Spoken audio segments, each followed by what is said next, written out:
सूरजपुर के बीचों बीच एक पुराना सा घर था। ये घर था धर्मपाल चौधरी का। वो न बहुत गरीब थे न बहुत अमीर, और इसी घर से शुरू होती है दो बहनों की कहानी। एक थी राधा, संस्कारों की मूरत, दूसरी थी काजल, घमंड की दुकान।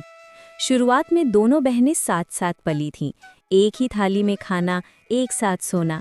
लेकिन जैसे जैसे उम्र बढ़ी, काजल के मन में अजीब सी जलन घर करने लगी।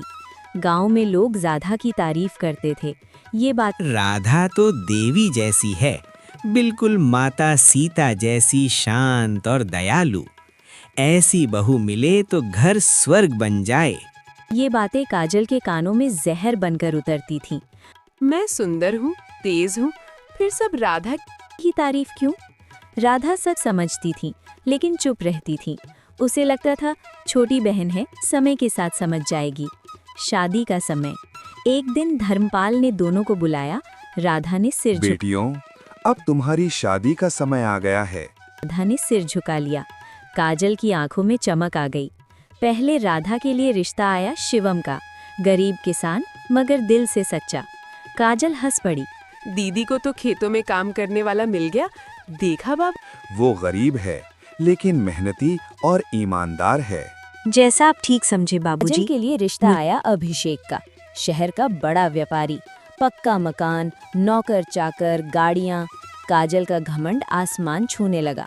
देखा बाबूजी, किस्मत भी जानती है कौन किस लायक है। शादी के बाद राधा का घर छोटा था, छप्पर की छत, टूटी रसोई। शिवम बोला, रंग वाले मेरे पास ज्यादा कुछ नहीं, पर तुम्हें कभी कमी नहीं होने दूंगा। जी बाबूजी, मुझे बस आपका साथ चाहिए। उधर काजल आलीशान हवेली में पहुंची। अब तो मेरी जिंदगी ऐश में कटेगी। ओए कमला, इधर आ। ये मेरा कमरा ठीक से साफ क्यों नहीं लेकिन मैंने तो सुबह ही साफ किया था छोटी मालकिन जी। किया? क्या मैं झूठ बोल रही हूँ? नौकर हो, नौकर बनकर रहो। जाओ जल्दी से यहाँ पोछा लगाओ। जी छोटी मालकिन, मैं अभी कर देती हूँ। तरह दौलत शोहरत के गुरूर ने काजल का घमंड दुगना कर दिया था। इसी तरह कुछ महीने गुजर गए और तीज का त्योहार आ गया और दोनों बहनें मायके पहुंची। राधा ने साधारण साड़ी पहनी थी तो काजल ने रेशमी लहंगा पहना हुआ था। उसके हाथों में रंग बिरंगी चूड़ियां और एक बड़ा सा ब्रांडेड बैग लटका हुआ था। गांव की कुछ औरतें तीज का टोटका करने आई हुई थी। तभी काजल ने अपनी बहन का मजाक। और हाँ राधा, कैसा चल रहा है सब? शिवम जी जो खाना भी देते हैं कि नहीं? मैं तो भूल ही गई, खुद खाने के लाले पड़े गए।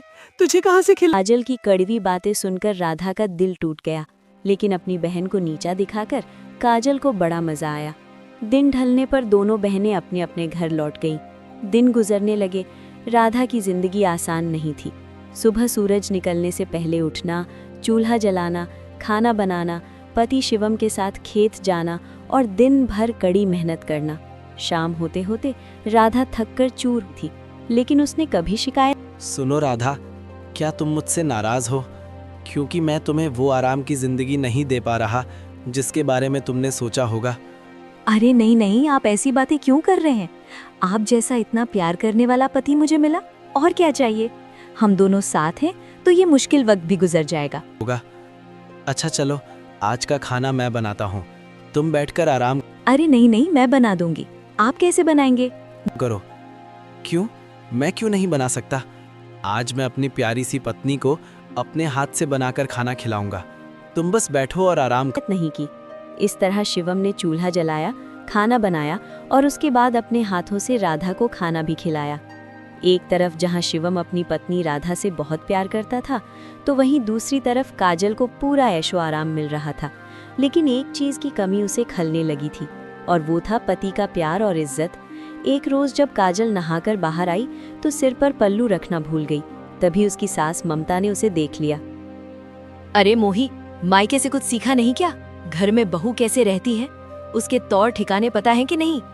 अरे तू अब छोरी नहीं रही, इस घर की बहू बन चुकी है।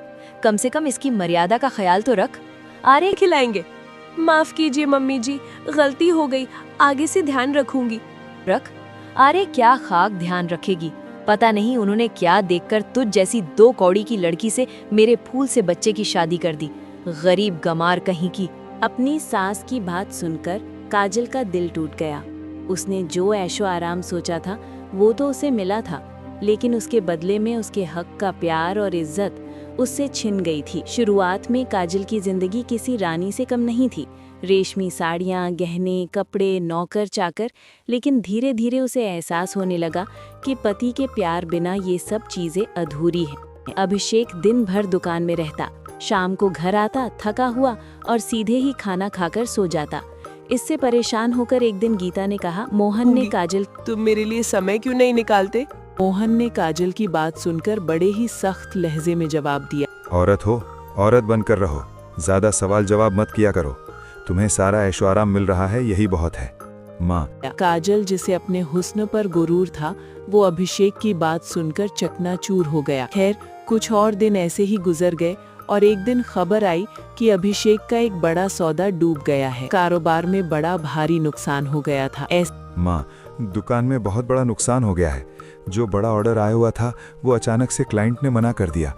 उस पर हमने कर्ज लेकर भारी इन्वेस्टमेंट कर दी थी। अब हम बुरी तरह कर्ज में डूब चुके हैं। बेटा तू चिंता मत कर, जल्दी सब ठीक हो जाएगा। बिजनेस में तो ऊंच नीच होती रहती है। बहू से ही कुछ दिन गुजरे और अभिषेक की दुकान पर कर्ज बढ़ने लगा। लोगों ने उधार समय पर वापस नहीं किया। अभिषेक का बहुत पैसा फंस गया और सास ममता का लहजा भी काजल के लिए बदल गया। इस बहू, अब साज श्रृंगार कम करो, हालात को समझो। इन गहने जेवरात को मुझे दे दो, जरूरत में काम आएंगे। तरह काजल ने अपने सारे गहने जेवरात उतार कर अपनी सास को दे दिए। जो काजल एक रानी की तरह रहती थी, इसके हालात अचानक से एक नौकरानी जैसे हो गए थे। उधर शिवम ने एक नया फैसला लिया। राधा, अब हम सिर्फ फसल पर नहीं जी सकते, हमें कुछ और भी करना होगा। जी, जैसा आप सही समझे, मैं आपके हर फैसले में आप। तो फिर ठीक है राधा, मैं शहर में एक छोटी सी दुकान किराए पर ले लेता हूँ। हम खेत में ताज़ा फल सब्जियाँ उगाकर वहाँ बेचा करेंगे। इससे हमें मंडी से 10 बहुत अच्छा विचार है जी, मैं आपके साथ हूँ। हम बहुत मेहनत करें। दोनों ने मिलकर सब्जियां उगाना शुरू किया और राम उन्हें मंडी में बेचने की जगह शहर के बाजार में ले जाकर बेचने लगा। एक शाम जब शिवम सब्जियां बेचकर वापस घर आया, देखा अरे सुनो राधा, बाहर तो आओ जरा। कि शिवम के हाथ में कुछ बैग लटके हुए थे। इस तरह दोनों अजी, क्या हुआ? आप बहुत खुश लग रहे हो। अरे राधा, खुशी की तो बात ही है। तुम्हें पता है आज 10,000 की सब्जियां बिक गईं। अगर ऐसे ही रहा तो जल्द ही हम अमीर हो जाएंगे। हाँ राधा, ये सब तुम्हारी वजह से ही हो पाया है। अगर तुम मेरे साथ ना होती तो शायद ही ये कभी मुमकिन हो पाता। हाजी, ये भी कोई कहने की बात है? आपकी पत्नी हूँ और आपके हर फैसले में आपके साथ हूँ। अच्छा, ये सब छोड़िए, ये बताइए आपके हाथों में ये क्या? पहले अंदर तो चलो, सब बताता हूँ। दोनों घर के अंदर आ जाते हैं और शिवम वो बैग राधा के हाथ में देते हुए कहता है, जब राधा, ये मेरी तरफ से तुम्हारे लिए पहला उपहार है। राधा ने बैग खोलकर देखा तो उसमें 2 सुंदर सुंदर साड़ियाँ रखी हुई थीं। इस है हाजी, ये तो बहुत सुंदर साड़ियाँ हैं। क्या मेरे लिए हैं? ठीक है। नहीं, पड़ोस वाली के लिए है। फिर उसे जाकर दे दो, मुझसे बात मत करो। मेरी फूलमती, मजाक कर रहा हूँ। ये सब तुम्हारे लिए है। हमारी नजरें आपके अलावा किसी को देख सकती हैं क्या? शिवम की धीरे धीरे अच्छी कमाई होने लगी। राधा ने पैसों का हिसाब रखना शुरू कर दिया। उसने एक एक रुपया बचाया। गरीबी अभी भी थी, लेकिन किसी चीज का डर नहीं था, क्योंकि अब उनकी कमाई उनकी दैनिक जरूरतों से काफी ज्यादा होने लगी थी। कुछ दिन बाद जब दोनों बहनों की माँ की बरसी थी, तो दोनों बहनें अपने पिता के घर आईं। इस बार दोनों ने ही सादा सी साड़ियाँ पहनी हुई थी। अरे बेटा, कैसी हो तुम दोनों? मैं एकदम ठीक हूँ बाबा, मुझे क्या होगा, लेकिन राधा का पता नहीं। सारे दिन मजदूरी करके तो इसका बुरा हाल हो जाता होगा। नहीं बहन, ऐसी कोई बात नहीं है। शिवम ने नया बिजनेस शुरू किया है और भगवान की दया से सब बहुत अच्छा चल रहा है। जल्द ही हम नया घर भी लेने वाले हैं। कुछ ही दिन बाद अभिषेक की आर्थिक हालत और बिगड़ गई। घर के गहने जेवरात बिकने लगे, नौकर हटा दिए गए। सास का गुस्सा काजल पर टूटने लगा। वो दिन रात काजल को ताने मारने लगी। ये सुन आएंगे। अरे मोही, तेरे मायके से कुछ मदद क्यों नहीं मांग लेती? अपने बाप से बोल के अपने दामाद की थोड़ी मदद कर दे, ताकि तेरे पति की परेशानी थोड़ी कम हो जाए। लेकिन माँ जी, मेरे बाबा तो एक साधारण से किसान हैं। उनके पास कोई धन दौलत नहीं है और जो थोड़े बहुत पैसे थे वो भी उन्होंने हमारी शादी में लगा दिए। वो कहाँ से? हमने तुझसे अभिषेक से शादी करके ही बहुत बड़ी गलती कर दी। अगर किसी अच्छे खानदान में की होती तो आज कम से कम वो अभिषेक की मदद तो करते। ये सुनकर काजल को बहुत बड़ा धक्का लगा। उसे महसूस हुआ कि जिस दौलत शोहरत को देखकर उसे घमंड हो रहा था, वो उसे सिर्फ एक कुत्ते की हैसियत से मिल रहा था। दोनों बहनों की जिंदगी एक नया मोड़ ले रही थी। एक तरह जहां सीता की जिंदगी खुशहाली की तरफ बढ़ रही थी, तो वहीं दूसरी तरफ काजल की जिंदगी धीरे धीरे तबाही की ओर बढ़ती जा रही थी। एक रात जोरों से बारिश हो रही थी। काजल रसोई के एक कोने में बैठी थी, रो रो कर आंखें सूजी हुई थी। पीछे से सास की आवाज उसके कानों में गूंज रही थी। ये अरे करम जली, तू डूब क्यों नहीं मरती? मेरे बेटे का सुकून खा गई तू। हमारे घर को बर्बाद करके रख दिया तूने। ना मायके से पैसा लाई, न किस्मत लाई। कुलक्षणी है तो उल्टा थी। ये सब सुनकर भी अभिषेक चुप था। उसकी चुप्पी काजल के लिए सबसे बड़ा तमाचा थी। काजल को लगा जैसे कि उसका पूरा अस्तित्व ही मिट्टी में मिल रहा हो। अगली सुबह अभिषेक की दुकान पूरी तरह बंद हो गई। कर्जदार दरवाजे पर खड़े थे। घर पर भी बिकने की नौबत आ गई थी। सास ने बेरुखी आवाज में कहा, तू अपने मायके चली रहा कुल्टा। यहाँ अब तेरा कोई काम नहीं है। हमारे पास तुझे पड़े पड़े खिलाने के पैसे नहीं है। गीता का घमंड पूरी तरह टूट चुका था। वो बिना कुछ बोले एक छोटी सी गठरी लेकर रोते हुए मायके की तरफ निकल पड़ी। जब काजल अपने मायके पहुंची तो धर्मपाल चौधरी उसे देखकर चौंक गए। बेटा काजल, क्या हुआ? तू अकेली क्यों है? और तेरी आंखों में आंसू? क्या हुआ मेरी बच्ची? अपने पिता की आवाज सुनते ही काजल फूट फूट कर रोने। बाबूजी, मैं हार गई। उन्होंने मुझे घर से निकाल दिया। उनके लिए मैं एक नौकरानी से ज्यादा कुछ नहीं थी। मैं बेघर हो गई बाबा। मैं कहीं की नहीं रही। तू रो मत, तेरा बाप अभी जिंदा है। चल अंदर चल। लगे। धर्मपाल काजल को घर के अंदर ले गए, लेकिन काजल लगातार रो रही थी। इसलिए धर्मपाल ने अपनी बड़ी बेटी राधा को फोन किया। हेलो बेटी राधा, कैसी है तू? मैं ठीक हूँ बाबा, आप कैसे हैं? आपकी आवाज मुझे ठीक नहीं लग रही। बताइए क्या हुआ? बेटी राधा, वो काजल को उसके ससुराल वालों ने घर से निकाल। इस तरह धर्मपाल चौधरी ने पूरी बात बता दी। आप चिंता मत कीजिए बाबा, मैं घर आती हूँ। जब राधा अपने मायके आई तो लगभग रात ढल चुकी थी। वो सीधा काजल के कमरे में गई। काजल दीवार का सहारा लेकर रो रही थी। ये तो अब हमारी ताड़का इतनी कमजोर हो गई कि हार मानकर रोने लगी। सुनकर गीता ने राधा की तरफ देखा। उसकी आंखों में लाचारी और पश्चाताप दोनों झलक रहा था। अचानक गीता उठी और सीता के पैरों में गिर नहीं रही। बहन, मुझे माफ कर दे। मैंने तेरे साथ बहुत बुरा बर्ताव किया है। शायद भगवान ने मुझे इसी की सजा दी है। मैंने तुझे हमेशा नीचा दिखाया, तेरी गरीबी का मजाक उड़ाया, और आज मैं खुद खाली हाथ हूँ। मेरे साथ जो भी हुआ वो सब मेरे कर्मों का फल है जो मैं भुगत पड़ी। काजल का ये रूप देखकर राधा सन्न रह गई। राधा ने धीरज बंधाते हुए काजल को उठाया। ये सुनकर राधा की आंखों से आंसू बह निकले। उसने काजल को गले से लगा लिया। इस तरह रो मत बहन। बहनें तो आपस में लड़ती हैं, झगड़ती हैं, लेकिन इसका मतलब ये तो नहीं कि हम एक दूसरे से अलग हैं या नफरत करते हैं। चल अब रोना बंद रही हूँ। नहीं बहन, मुझे समझ आ गया है। पैसा नहीं, इंसान बड़ा होता है। कर। अरे पागल, बहनें माफी नहीं मांगती, एक दूसरे को संभालती हैं। चल अब रोना बंद कर, वरना मार खाएगी बड़ी बहन से। शिव लिया। इस तरह रात गुजर गई। अगले दिन राधा ने शिवम से बात की। शिवम, मैं चाहती हूँ कि काजल हमारे साथ काम करे। इससे वो ये सब भूल पाएगी और जिंदगी में आगे बढ़ पाएगी। शिवम ने बिना सवाल पूछे कहा। हाँ ठीक है राधा, जैसा तुम चाहो। काजल तुम्हारी बहन है, इसका मतलब वो मेरी भी बहन है। काजल शिवम और राधा के साथ मेहनत करने लगी। सुबह जल्दी उठना, खेत जाना, खेत में पानी देना, सब्जियां तोड़ना, निराई गुड़ाई करना और शिवम के साथ शहर जाकर दुकान पर सब्जियां बेचना। काजल के हाथ छिल गए, कमर दुख गई और एक दिन काजल ने रोते हुए, मैं ये सब नहीं कर सकती सीता, मुझसे नहीं हो पाएगा। मैं तुम्हारी जितनी मजबूत नहीं हूँ। हिम्मत मत हार काजल, मैंने भी सीखा था, तू भी सीख जाएगी और एक दिन कामयाबी तेरे कदम चूम। कहा।